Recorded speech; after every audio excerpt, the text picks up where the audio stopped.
Hi, happy Friday everyone. This is Stephanie from Atlantic Physical Therapy in Berlin at our Barrett Building location. Last week I talked about a nice sleeping position. Today I'm talking to you about my poor man's pillow technique. So sometimes people get contoured pillows, which helps their neck if they're sleeping on their side or on their back, just to kind of fill up that space to accommodate that natural curve that we have.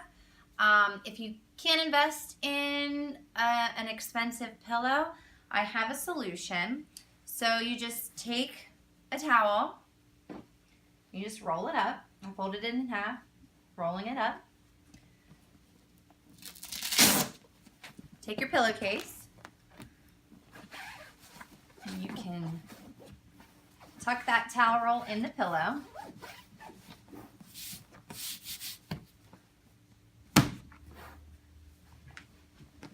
And then that will help fill that space. And then you can customize the width of the towel roll to whatever suits your needs. I hope you found this tip helpful. Have a good weekend.